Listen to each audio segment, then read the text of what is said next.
I've received this very official looking Canon email. Here it is on the screen, and they're promising me $1,800 to make a product video or using their product on the YouTube channel. And there's this big NDA I have to sign and all that. You know, by just looking at this email, if you're unsuspecting, you might think, hey, I guess they've chosen my little YouTube channel to promote their products. That looks amazing. And on the surface, it looks great. But when you actually look at the email address it came from, you can see it says canon.garrett@kakao.com. Obviously, Canon is not gonna email you from some weird email address. And not to say that someone can't hack an official email address and send you an official email from an official email address. That's also a scam. But let's just have a look at this email here. So yeah, it's seeking a video for the set of launch of your product, blah, blah, blah. And then for your contribution, they're gonna pay $1,800, 50% upfront and 50% after the video is published. I knew it was a scam right away, but I thought, let's have some fun with this and let's reply to them and see what they send me. I was expecting maybe a session hijack, something along those lines, what happened to Linus Tech Tips, but no, it was actually something different, or at least it was looked like. So let's just have a look at it, see what actually happened.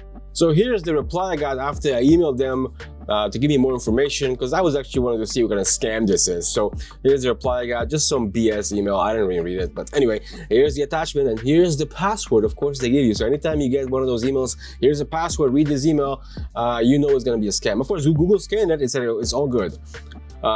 So here's the file downloaded. I've already done this previously on a much safer system, so me doing this again on my main computer wasn't an issue anymore, because I know I kind of knew what this software is going to do, or this malware is going to do. So here I am looking at the properties of the PDF file. You can see it was created by Microsoft Word 2016. It was made November 2022. So this file has been around for some time at this point. Obviously, I could have extracted more metadata out of this, but I didn't bother because I wanted to actually get it scanned. The PDF was not what I was after, it was more of the malware that's attached to it. So here we are looking through this fake NDA, and here's what they wanted in the promotional video. And they wanted a 4K at 25 frames per second, MP4 file, 50 megabytes per second, 5 to 15 minute video. So, you know, it looks kind of legit. If you're not unsuspecting, it looks legit. So at the end of the PDF it's the link to Dropbox, of course there is. So that's where you download the RAR file. So we know what the password is, so I'm gonna use unrar here to unrar the file now. Here's the password 2023. So we're gonna save it to our computer. Like I said, I've already done this, so since I'm on Linux and I'm not executing this file, I'm safe.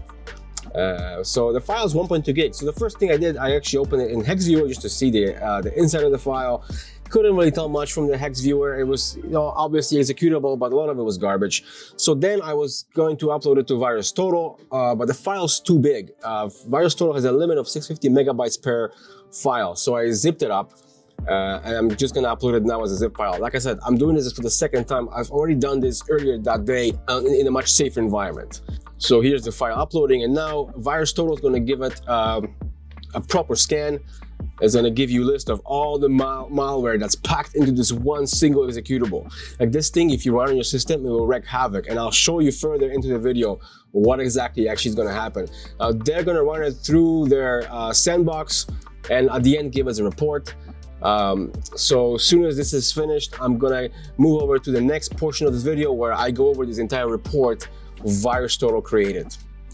Okay, so once VirusTotal was finished going actually through this malware, it gave us a report. This is the report I created earlier when I first ran it, just to see what it is. Because the video we just watched earlier, this was recorded the second time around. I just wanted to record the process to show you how this is done. But I just have a look at this. Let's just make this a little bit bigger so it's easier on the eyes here on the screen. I think this should be big enough. So it created a hash value of the virus itself. Now, if you were to paste this number in VirusTotal, you will get this report. The only thing is, when I uploaded it the second time, because it's a different zip file, it will be a different hash. But anyways, let's go over and look over this, because this is quite interesting. So it is an executable, obviously. It reads the software policies. Parts of the application are using net runtime. Makes sense because it was coded in C. It spawns processes. What else here that's interesting? It is a quite large file. Binary may include packed or encrypted code. Drops PE files and suspicious file extensions. Drops PE files. Disables application error messages. So it disables any error messages you might get in your computer while this is running. It detects a possibility of you running it in virtual machine. So this actually might behave differently because it was ran in a sandbox through VirusTotal. May sleep to then do evasive loops. Sample execution may stop while process was sleeping. So it has a lot of failsafe built into it to prevent from scanning full malware, which is crazy. What else we got here? Queries the volume information, name, serial numbers, etc. of a device. So it checks all your hard drives, what you have on volumes on the computer itself. Creates a process of suspended modes, likely to inject code. Connects to many ports of the same IP, likely port scanning. C2 URLs, I'm not sure what that is. Detects TCP UDP traffic on non-standard ports, so it's obviously looking for something specific. Connects to IPs without corresponding DNS lookup, so it has a very specific IPs it wants to connect to, so it's coded into this software. Obviously tries to steal your credentials, so it has some sort of credentials. Redline, I looked up what Redline is. It's some sort of tool or something that's being sold on dark web to steal credentials. Found malware configuration, uses MSVCR DLLs.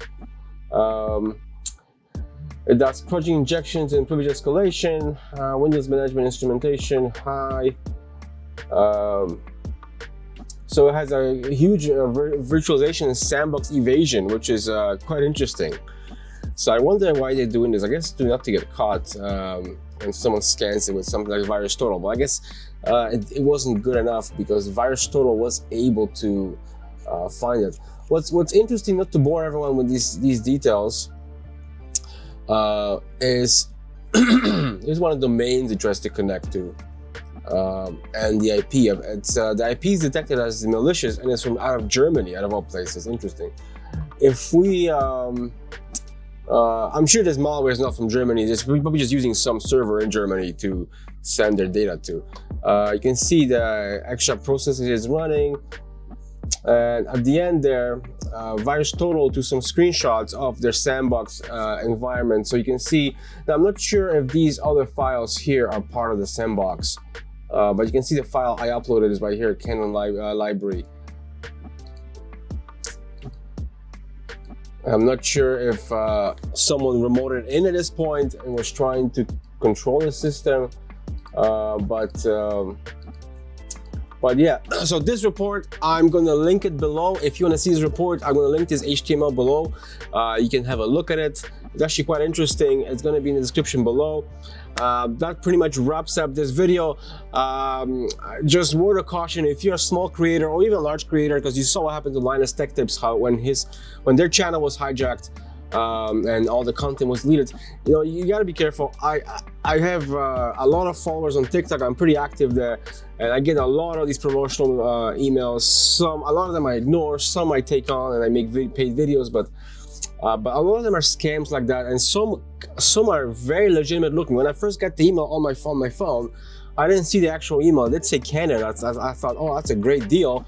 But then, obviously, reading through the email, I realized it's a scam, unfortunately. But fortunately for content for this channel, it was good. So, yeah. I might run this in my own sandbox. I just don't want to run it here on this network, even if I'm going to do it in a VM. I just don't trust it. I don't know.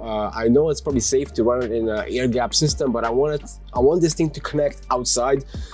So what I was thinking is I might set up a VM on my computer, and I might tether using a cell connection, so it's not on our network here to be protected. And I want to see where it connects to. Maybe I'm going to capture the traffic and have a look. That might be a video for a different time, maybe next time, but That might require a lot of work. Anyway, thanks for watching. See you next video.